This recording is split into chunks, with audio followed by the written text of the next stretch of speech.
Hello students, आज हम class 12 का चैप्टर नंबर 7 पढ़ेंगे, that is aggregate demand and aggregate supply. ये इसका पार्ट 4 है। रिमेनिंग पार्ट के लिंक्स डिस्क्रिप्शन में गिवन है, आप वहां जाकर के देख सकते हैं।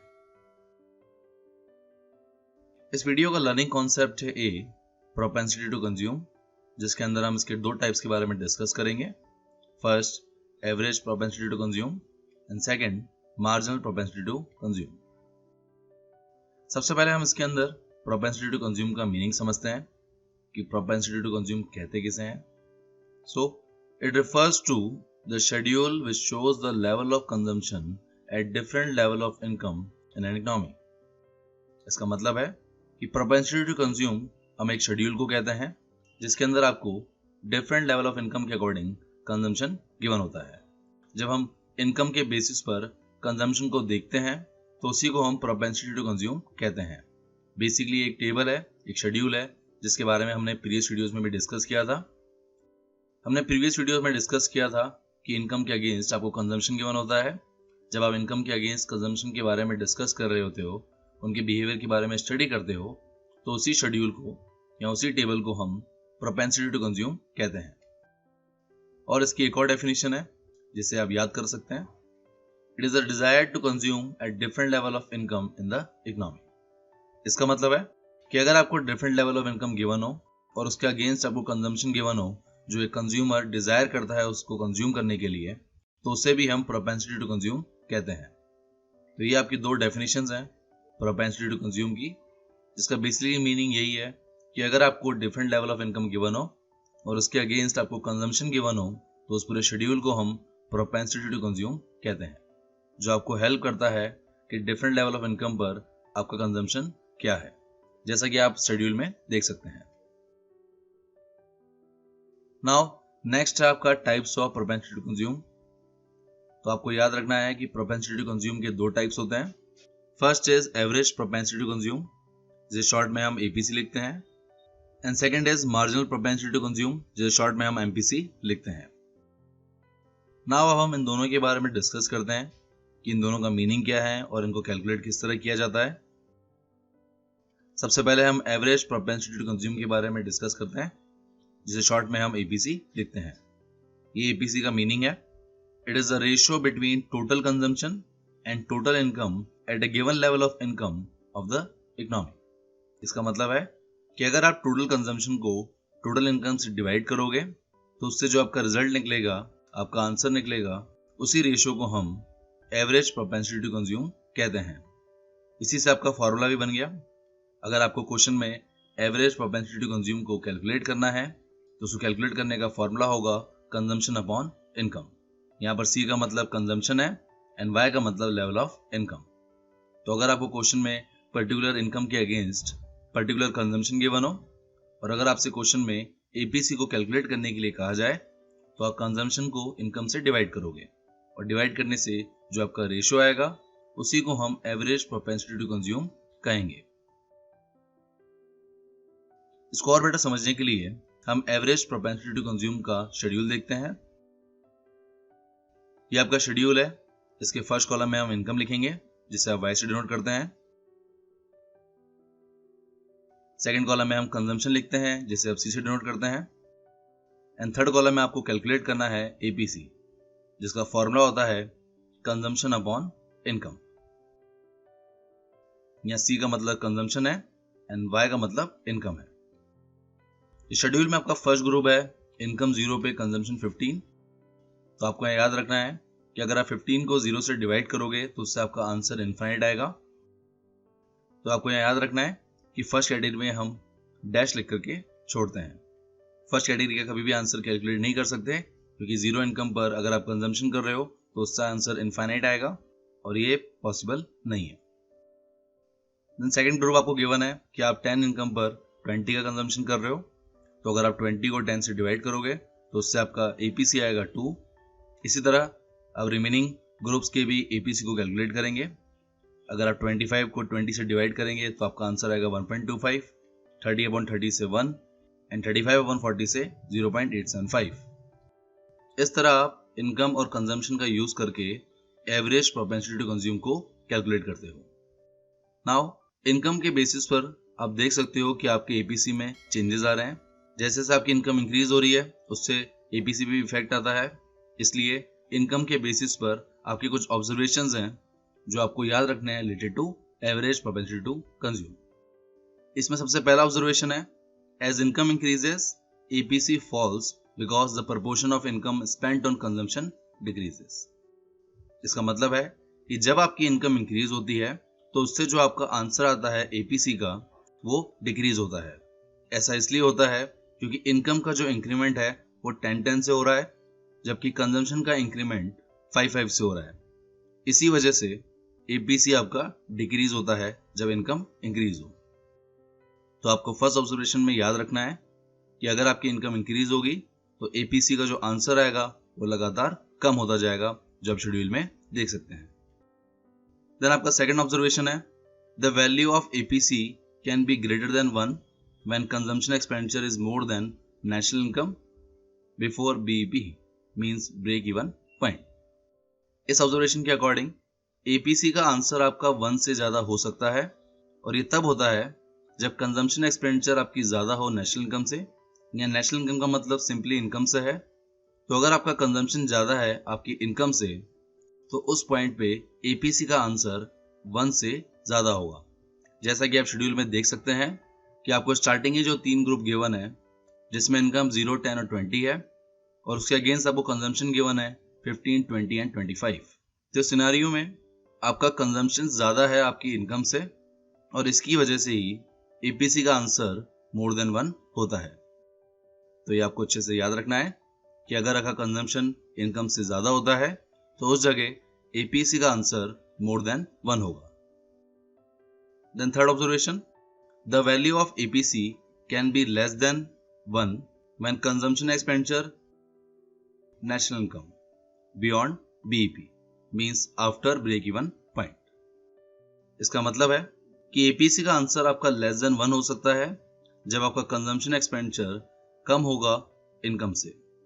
जैसा कि आप शेड्यूल में देख सकते हैं कि आपको जो लास्ट ग्रुप गिवन है उसके अंदर आपका इनकम 40 है और कंजम्पशन 35 है। तो यहाँ पर कंजम्पशन आपका लेस देन इनकम है, कंजम्पशन आपका 35 है, इनकम आपकी 40 है। अगर उससे आप एपीसी को कैलकुलेट करोगे तो आपका आंसर 0.875 आ रहा है। इसलिए ऑब्जर्वेशन में लिखा है कि एपीसी का आंसर लेस देन 1 हो सकता है अगर आपका कंजम्पशन कम हो नेशनल इनकम से, या नेशनल इनकम का मतलब सिंपली इनकम है। तो ये आपकी थर्ड ऑब्जर्वेशन है। देन आपकी फोर्थ ऑब्जर्वेशन है, the value of APC is equal to 1 when consumption expenditure is equal to national income at the break even point। इसका मतलब है कि एपीसी का आंसर आपका इक्वल टू 1 आ सकता है अगर आपका कंजम्पशन एक्सपेंडिचर इक्वल टू हो नेशनल इनकम के। तो इसको समझने के लिए आप शेड्यूल में देख सकते हो कि आपको फोर्थ ग्रुप गिवन है इनकम 30 पर कंजम्पशन 30।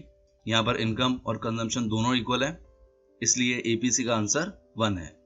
तो इस ऑब्जर्वेशन में आपको याद रखना है कि एपीसी का आंसर 1 तब आता है जब कंजम्पशन और इनकम दोनों एक दूसरे के इक्वल हो। इसी पॉइंट को हम ब्रेक इवन पॉइंट भी कहते हैं, जो हमने प्रीवियस वीडियोस में डिस्कस किया था, जहां पर हमने कंजम्पशन फंक्शन के बारे में डिस्कस किया था। और जब इनकम और कंजम्पशन एक दूसरे के इक्वल होते हैं तो उसी को हम ब्रेक इवन पॉइंट कहते हैं। ये ऑब्जर्वेशन आपको अच्छे से याद रखनी है, इसका यूज हम क्वेश्चन सॉल्व करते टाइम भी सीखेंगे।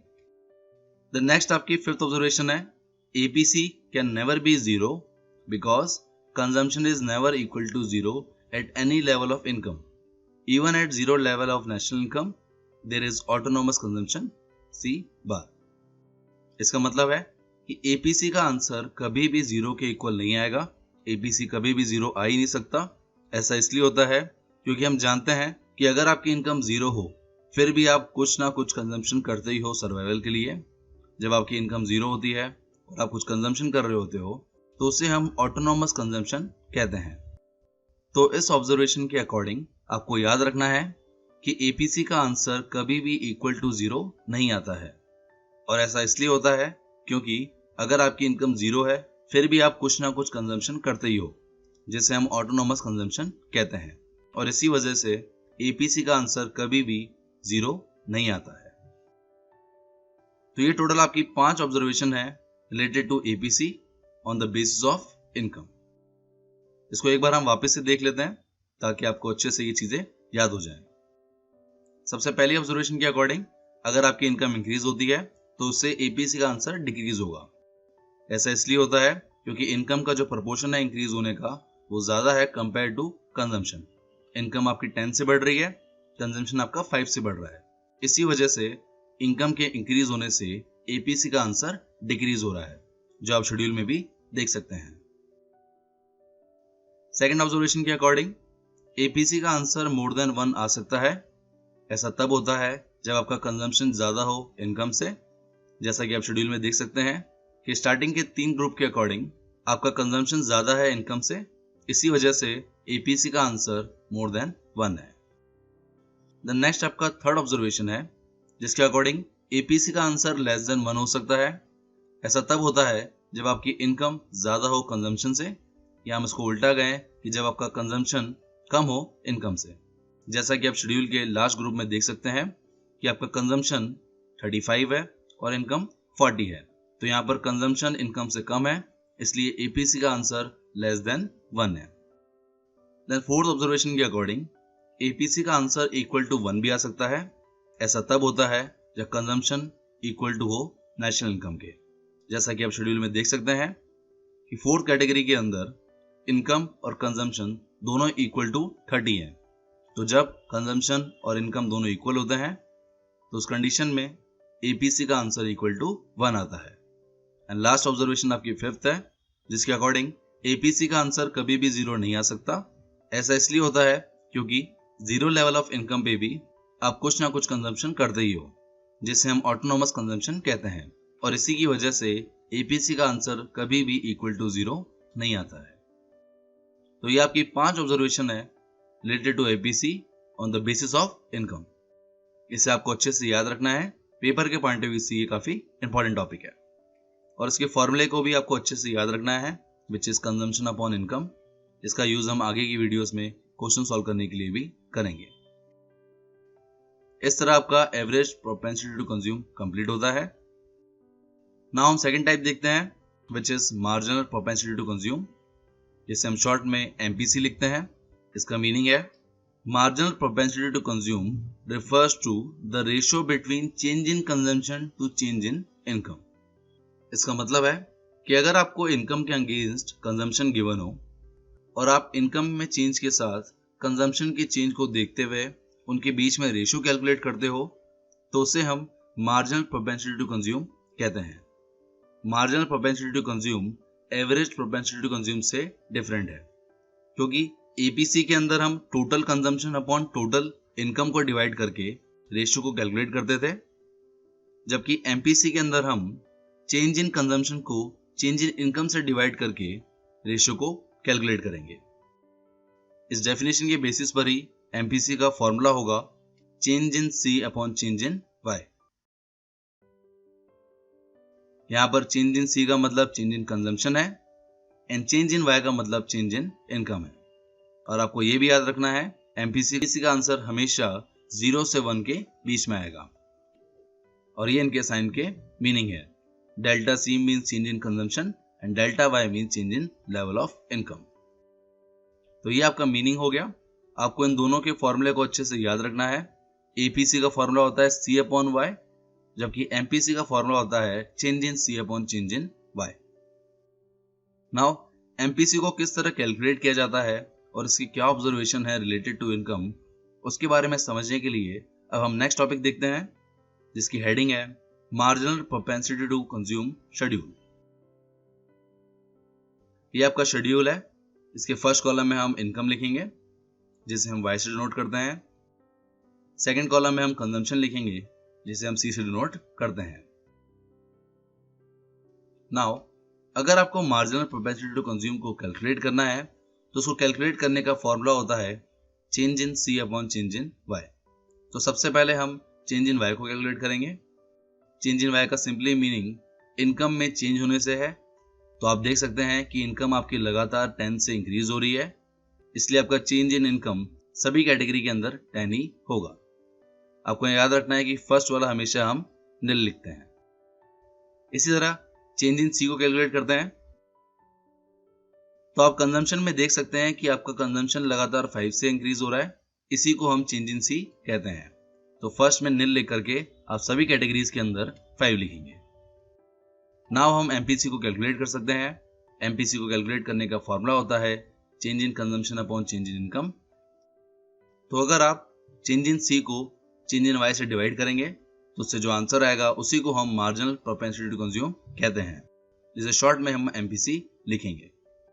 तो फर्स्ट में आपका निल रहेगा, देन सभी कैटेगरीज के अंदर आपका आंसर 0.5 रहेगा। इस तरह हम एमपीसी को कैलकुलेट करते हैं। नाउ इनकम के बेसिस पर आपके कुछ ऑब्जर्वेशंस हैं रिलेटेड टू एमपीसी। इन ऑब्जर्वेशन को आपको अच्छे से याद रखना है क्योंकि ये ऑब्जर्वेशन काफी हेल्पफुल होगी क्वेश्चंस को सॉल्व करने के लिए। सबसे पहली ऑब्जर्वेशन है the value of MPC always lies between 0 and 1। MPC is assumed to be positive and less than unity, which means that when income increases, the whole of it is not spent on consumption.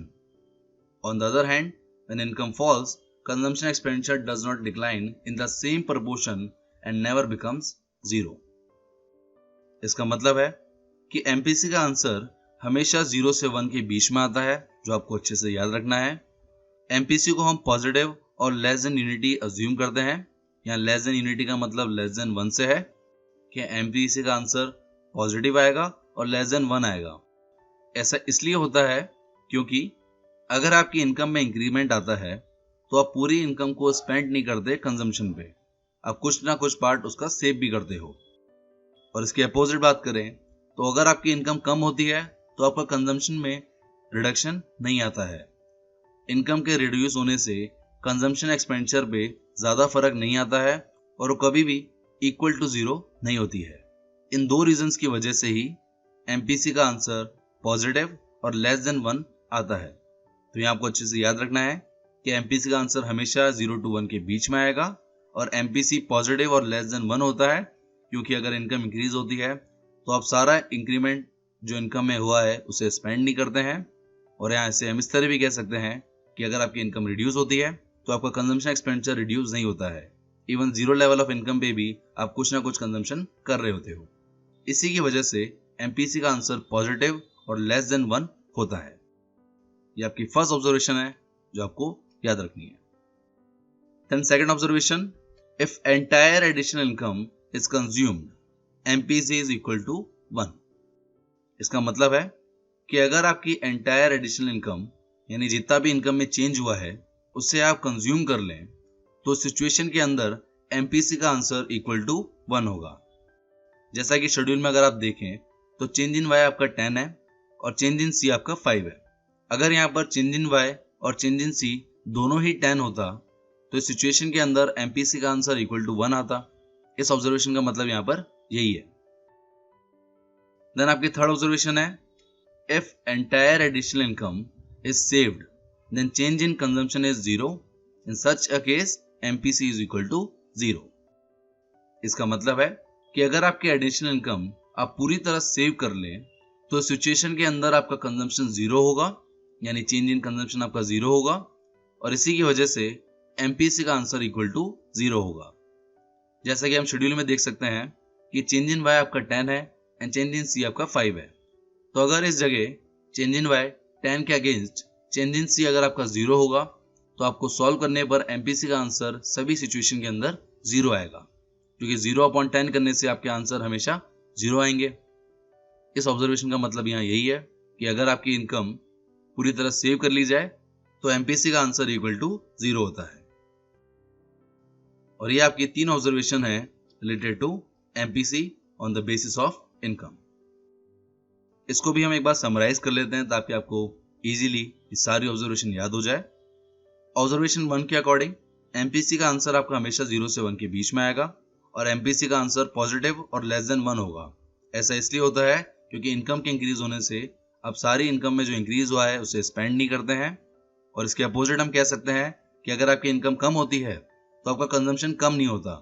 Even 0 level of income पे भी आप कुछ ना कुछ consumption करते ही हो survival के लिए।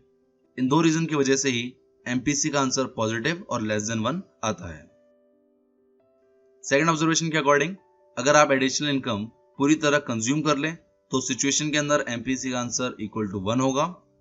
और थर्ड ऑब्जर्वेशन के अकॉर्डिंग अगर आप पूरी एडिशनल इनकम सेव कर लें तो इस जगह एमपीसी का आंसर इक्वल टू 0 होगा। और यहाँ आपकी 3 ऑब्जर्वेशन कंप्लीट होती है related to MPC on the basis of income. इस तरह इस वीडियो के सभी कॉन्सेप्ट्स कंप्लीट होते हैं। अगर आपको इन कॉन्सेप्ट्स में कोई भी डाउट हो तो आप मुझे कमेंट सेक्शन में पूछ सकते हैं। पार्ट नंबर 5 के अंदर हम सेविंग फंक्शन के बारे में डिस्कस करेंगे। सेविंग फंक्शन जस्ट अपोजिट है आपके कंजम्पशन फंक्शन का, तो आपको ये भी इजीली समझ आ जाएगा। So thank you guys for watching this video. अगर ये वीडियो अच्छा लगे तो लाइक कीजिए। For more videos subscribe my channel success eat. इस चैप्टर के नोट्स के लिए आप मुझे व्हाट्सएप पर कांटेक्ट कर सकते हैं। साथ ही आप मुझे फॉलो कर सकते हैं on Facebook and Instagram for questions, queries and updates के लिए, and click on bell icon for daily updates. Thank you.